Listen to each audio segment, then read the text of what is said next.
Hello, Brobs. We're back with Mars Without Venus, a study of some homosexual generals by Major General Frank M. Richardson, the guy who wrote Napoleon, Bisexual Emperor. This book came out, I believe, in 1981, which was 8 years after the original tome, which has taken a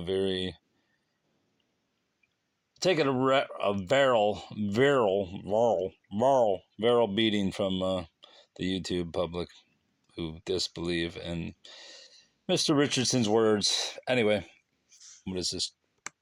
Page 15. Page 15 of this book, which I'm reading digitally because the motherfuckers at whatever that company is that transports packages to the United States Postal Service have held my book in one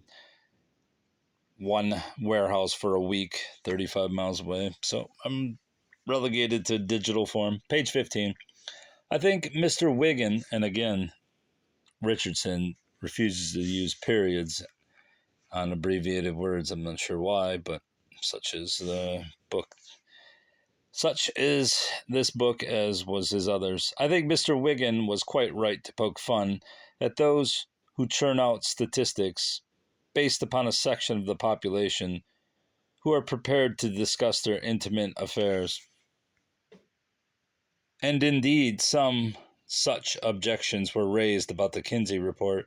But whatever we may think of this particular stumblebum, the human problem which he disclosed is a real one. I was a little surprised when, for the first time, as a very new army doctor, I dashed happily into an Indian river with 100 naked soldiers to see how many of them used one or both hands fig leaf in lieu of, as the quartermaster might have put it. Maturing experience taught me that such a simple sign of modesty could betray an underlying anxiety. I recall one young soldier who believed, quite mistakenly, that his body was inadequately masculine. He told me that he never undressed in daylight and waited in the barrack room until lights out before undressing and getting into bed. Such ill-founded doubts and fears were really most illogical in an all-male society such as the Army, in which soldiers so often saw one another naked and could see for themselves that it is not only in our faces that nature has so wonderfully contrived that no two of us looks exactly alike.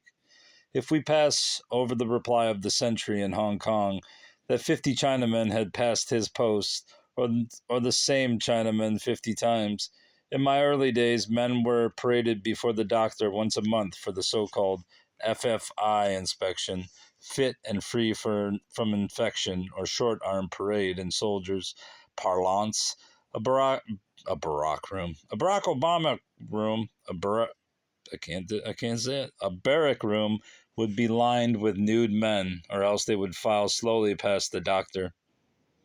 The Black Watch Depot adopted an ingenious plan to combine maximum exposure with some local privacy.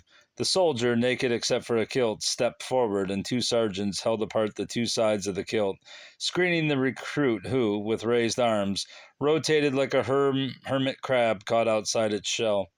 Total nudity was prescribed for the examination of recruits, and when I joined the Army as a young doctor, I trotted from room to room in Caxton House, Westminster, in company with a few stark naked comrades on a villainously cold day, such as that on which the legendary Scotsman said he didn't know if his name was Angus or Agnes. Mindful of the bad impression which this gave me, and having remarked that the name private soldier was a gross misnomer, since nothing about him was private, not even his privates, I put a stop to all this in my own practice, and saw the men less often and behind the screen. If I seem to have overworked the distasteful subject, it must be said that its importance is indicated by the writings of sexologists and psychiatrists. Wilhelm Steckel is one of those who has devoted an entire book to it. He believed that masturbation may protect society against deviant individuals, since they can stage their crimes only in fantasy and so remain socially inoffensive. It may also serve to release homosexual trends in persons otherwise normal, should this safety valve be suppressed, he suggested. sexual misdeeds would show an alarming increase. Let's see what the footnote is for number 9. Oh, autoeroticism. That was simple enough. Paragraph 32 of Appendix 1 may sound a bit pietistic. Pietistic? I'm guessing it's piety. Pietistic. A criticism which can justifiably be made of the tone of the whole of my pamphlet, if we judge it against the background of the permissive society of today. If, however, some of the advice given in it is still sound, it can be given only in the full realization that it would be absurd to expect us all to adopt the same standards in our sexual lives. A robustly heterosexual friend commented, "Continence is a perversion for which I have singularly little use." A caution about this is expressly stated in paragraph 20, and more obliquely in paragraph 21. Reviewing a very important new book about sex, Dr. K. Norcross wrote, "I would have appreciated rather more emphasis on the astounding range of human sexual variability, for it is crucial to our understanding and respect for each other." Let's see what this footnote says. Basic Sexual Medicine, a textbook of sexual medicine and an introduction to sex counseling techniques. Dr. Norcross considers it as important as the books which are the foundation of clinical training and regrets that it was not written decades ago. Clearly, it fills the gap in medical education to which I referred at the beginning of this chapter. Dr. Norcross himself, speaking at the BMA, why does he put periods there? Ipswich scientific meeting about the swing of opinion about masturbation, feared that we have gone too far and tend to regard it as an obligatory part of normal sexual experience.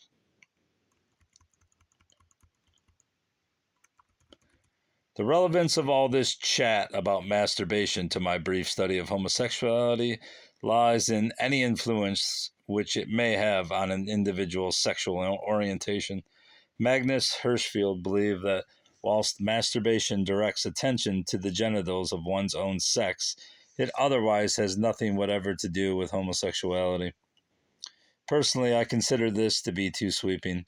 Questioning a man about his masturbational fantasies, the mental pictures which form a prelude to the act, may give an insight into his sexual orientation. They may be of a homosexual nature, may involve some form of sexual deviation, some kind of fetishism. More usually, they are frankly heterosexual, as in the case of the man who said that he preferred masturbation to intercourse because you meet a better class of girl. Clearly, then, it is a normal facet of sexuality, but I am sure we should not leave it there. In the concluding sentences of paragraphs 28 and 30 of my pamphlet, I stated my reasons for believing that it causes feelings of inferiority and thus impairs the character or personality. However, convincingly, one has persuaded the patient that it harms neither body nor mind. It may yet cause him feelings of shame or loss of self-respect. The unconscious mind may thus be affected more than the intelligent conscious mind. The unconscious mind, especially perhaps the racial or collective unconscious mind, on which Jung laid emphasis, is not concerned with comforting beliefs elaborated by modern psychiatrists. It knows that the practice is not what the sexual apparatus was given to us for. If we are followers of Jung, we might add that it knows this with all the conviction of eons of human experience. Any activity which is not directed to propagating the species is wasteful and hence wrong in the eyes of the unconscious mind. The so-called inferiority complex, with which we are all familiar, grew out of Alfred Adler's concept of organ inferiority. Minder white word against von Organen. If the feelings of organ inferiority are based upon some real or even imagined smallness or impairment of the sexual organs, as is often the case, they may cause the person to become convinced of his own inadequacy for normal sexual relations, with consequent turning in on himself and perhaps toying with the fear that he may be homosexual. Adler wrote that in such men there is often psychological impotence, fear of love, women, and marriage, and an exaggeration of traits which the unconscious mind associates with maleness, such as strength, power, cruelty, and coarseness. Doubts and fears about the imagined ill effects of masturbation may deflect a man from establishing normal heterosexual relations and cause him to believe that he is a homosexual. I am certain that this is how many of those whom I tried to help were affected.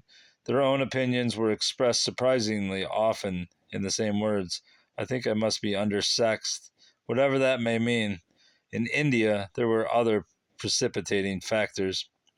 Older soldiers who had settled for a homosexual way of life, perhaps intending to resume heterosexual activity when they returned home, might pick on likely lads in a new draft, help them, lend them money, acquire some influence over them, and eventually win them to participation in deviant conduct. A band boy giving evidence at the trial by court martial of a warrant officer of the Education Corps, when asked why he had let the warrant officer do such things to him, replied, "He was such a senior chap, I thought he had the right to." The Army can be as puzzling as a boarding school to a new boy. The methods by which I tried to help such people are outside the scope of this book. Homosexuality is by far the most common of all deviations of the sex instinct, and despite the protestations of the Gay Liberation Front and similar organizations, the deviation, it must be called, for the purpose of the sex instinct is the procreation of children, the survival of the species.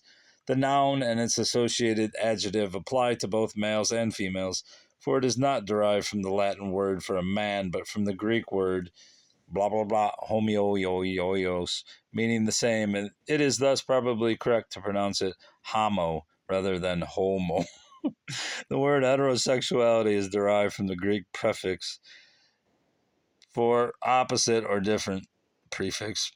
Female homosexuality is sometimes called lesbianism, sapphism, or tribadism. The Greek poetess Sappho lived on the island of Lesbos and was nicknamed Tribus or Tribus, I'm not sure how to pronounce it, a woman who practices unnatural vice. It may be a bit easier for homosexual women to achieve adjustment through marriage, as they have a more passive role, impotence being a masculine problem. Desmond Morris gives 13% as the probable incidence of female homosexuality. He points out that the overcrowding problem, with the need to reduce the reproduction rate, removes any biological criticism of the non-breeding categories such as monks and nuns, the long-term spinsters and bachelors, and the permanent homosexuals. A.C. Kinsey believes that there is no scientific background for theories about childhood attachments to one or other parent in the case of female homosexuality, the cause being fixation at some infantile level of sexual development. A reviewer of Jane Cousins' book, Make It Happy, What Sex is All About, notes that she has sections on homosexuality and masturbation with instructions. And he ends, its friendly, direct style may help young men and women to understand that they don't need the same measurements, feelings, or attitudes to be desirable to the opposite sex. This last point, stressed in my pamphlet, is very important. As I have already said, boys and girls who model their ideas of a desirable mate on the stars of stage and screen may be inviting disappointment and possibly missing something better than Hollywood has to offer. It has not been within my professional experience to deal with homosexual females, and I will confine myself to one observation. Parents who make remarks like, "She's a regular little tomboy, her father always wanted a son, of course," may be sowing the seeds of future unhappiness for the little tomboy. I wonder if some such influence led to the strange transvestite and possibly homosexual lifestyle of Queen Christina of Sweden, 1626 to 1689, who sometimes dressed as a man, sometimes in a mixture of male and female clothing, but never entirely as a woman. That great soldier king, Gustavus Adolphus, must have hoped for a son. He died when Christina was 6, having insisted that she must always remember she was a soldier's daughter. Her cold and often absent mother mourned her husband extravagantly and neglected Christina. The biblical sentence, male and female created he them, is usually taken to mean just that, two separate and distinct types of human beings. But the author of Genesis may have been more well informed. He may have meant something like male fused with female. Indeed, the Talmud supports this idea, since it states that Adam and Eve were at first one being. History has for centuries recognized the existence of hermaphrodites, who have physical characteristics of both sexes. The word is derived from Hermes and Aphrodite. Such beings are very rare, but recent advances in the science of genetics have explored an ill-defined territory between the two sexes inhabited by the so-called intersex types. One such type, Klinefelter syndrome, may be as common as 1 in every 4 or 500 live male births. Cases have occurred of children being brought up in the wrong sex. It is hardly enough to announce, "It's a boy," after a casual glance. I explained some of these pitfalls in simple words in Napoleon, Bisexual Emperor, for there was a possibility, though a faint one, that Napoleon's curious physique put him into one of the intersex categories. Children have very occasionally had the disturbing experience of switching over to the opposite sex. These are not the cases of so-called change of sex to which the press has given increasing prominence during the past 30 years.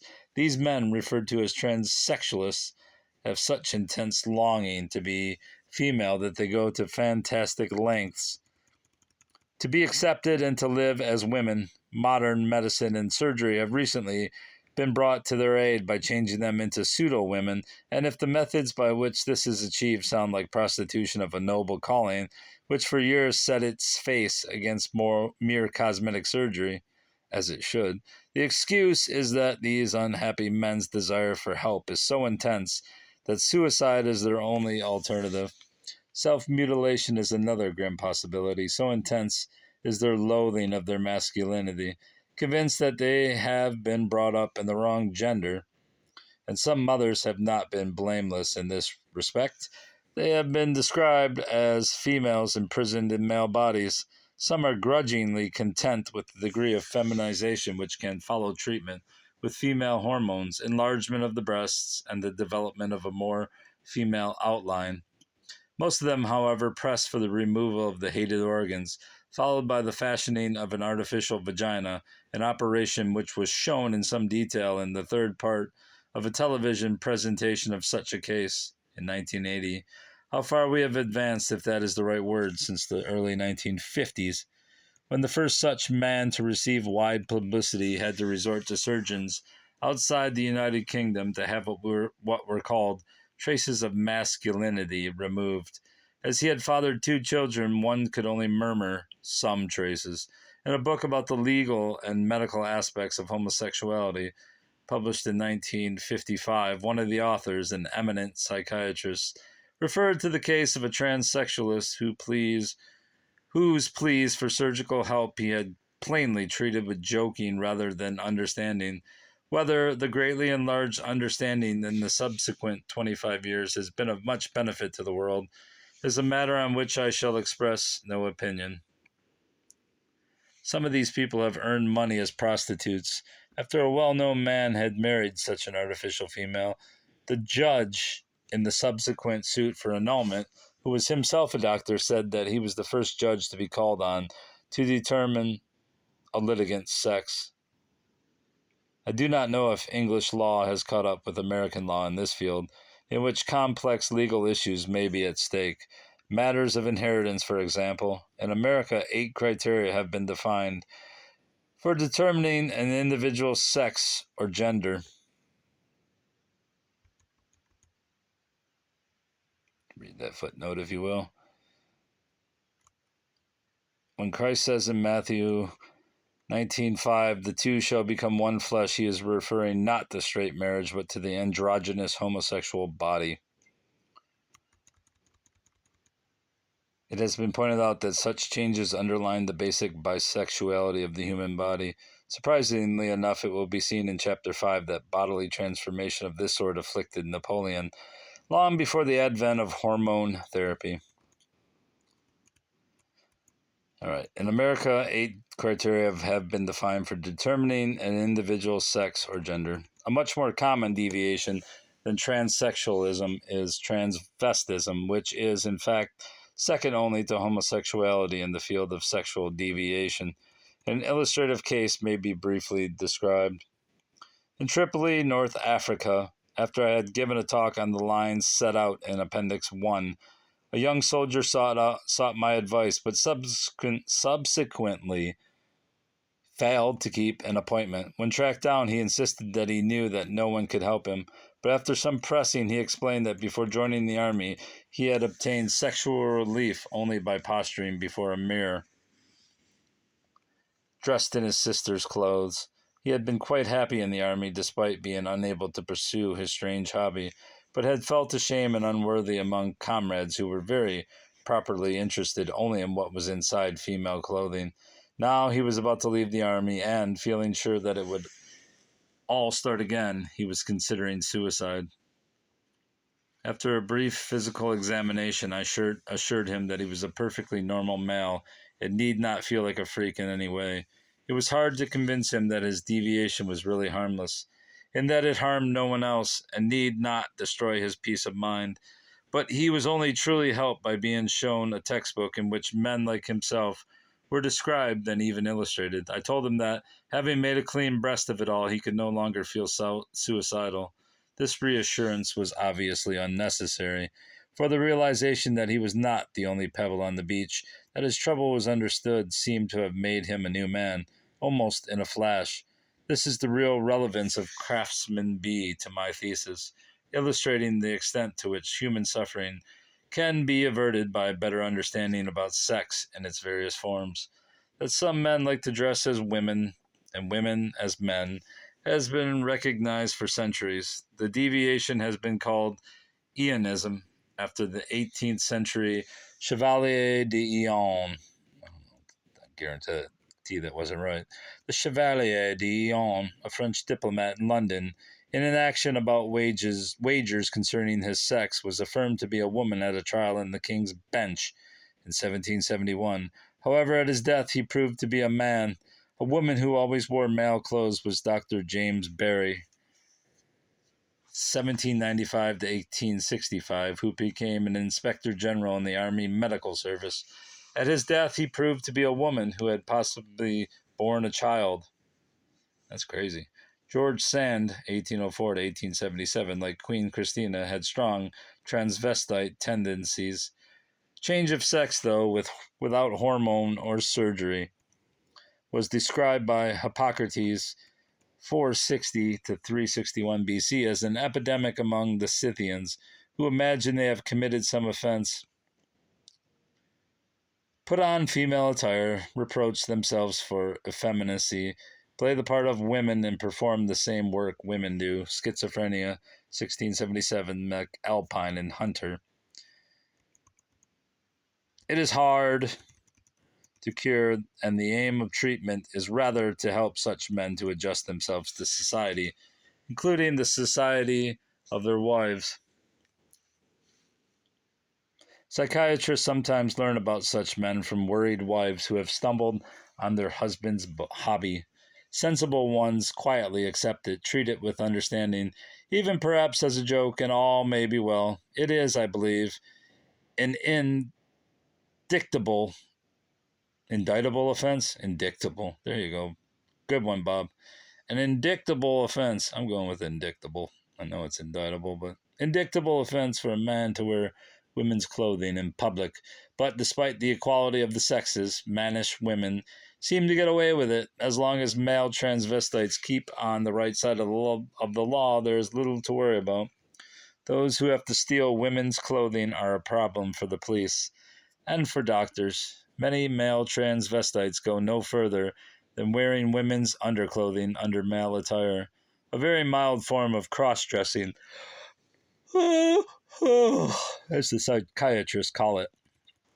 It must be understood that transvestites are by no means all homosexual. not much more than the normal average. It would seem somewhat more relevant to this study are individuals who show what are called the secondary sexual characters of the opposite sex. Maleness being characterized by a deepening voice, growth of hair on the face, and later baldness. Femaleness by enlarging breasts and broadening hips. Some such people may be intersex types, though not fitting into any specific syndrome. An examination of the chromosomal pattern of the nuclei of certain cells may point to a diagnosis. One not infrequently sees men who, without affecting a feminine gait, are unlucky enough to develop unduly broad hips and large breasts. Napoleon was such a man.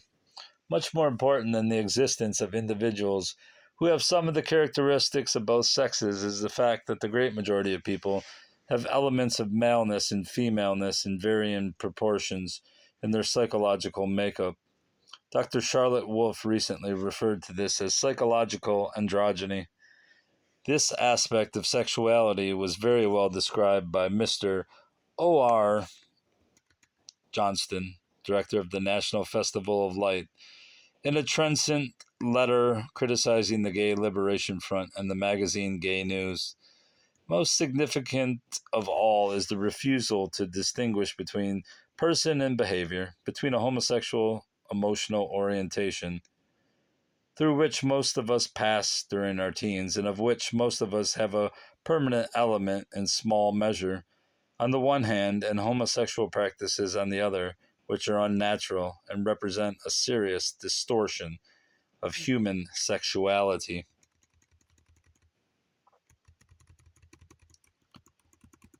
Do I stop here? No, I'll just finish this freaking page. In my book about Napoleon's sexual orientation, I named the chapter in which I explain these complexities the spectrum of sex. An exact definition of this spectrum was provided for us by Dr. A.C. Kinsey and his co-workers. They found that at least 4% of white American males are exclusively homosexual, whilst more than one-third of all males have had some adult homosexual experience. They classified males in 7 groups, from Group 0, the exclusively heterosexual, to Group 6, the exclusively homosexual.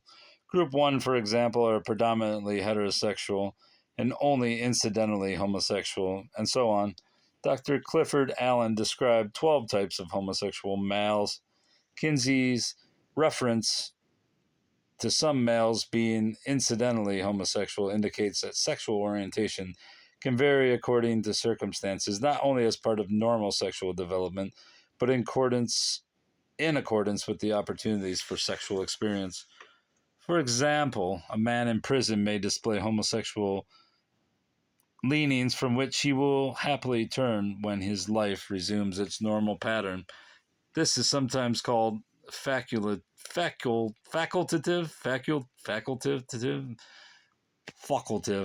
homosexuality. As Dr. Curran and Dr. Parr put it, according to psychoanalysts, a homosexual component, sometimes conscious but often not, exists in everybody, and it is thus hard to know where to draw the line. Should the emphasis be on preference or performance? This propensity varies quantitatively in different individuals and can also vary quantitatively in the same individual during different epochs of life. This last aspect of the problem is referred to in paragraphs 36 and 37 of Appendix 1. I'm not looking forward to that appendix. From paragraph 37, it can be readily understood why many authorities regard homosexuality as being often a manifestation of immaturity. In Donald West's words, fossilization of reaction patterns in infancy. Fossilization of reaction patterns in infancy. Clifford Allen points out that in certain societies, boys loiter in the stage of homosexuality until puberty, when they swing suddenly around the heterosexual activity, although retaining an active homosexual outlet. He writes, boys and girls are more homosexual than heterosexual before puberty. What? It is at this time that interference may have serious consequences, but a very large percentage of men who state that they are homosexual are merely immature and do not know how to help themselves to attain adult sexuality. Boys and girls are more homosexual than heterosexual before puberty. I don't know about that, buddy. Anyway, that's going to be the end of this. Until next time, bruv. We pick up again on Dr. West's sure to be very popular quotes. Goodbye, bruvs. Goodbye.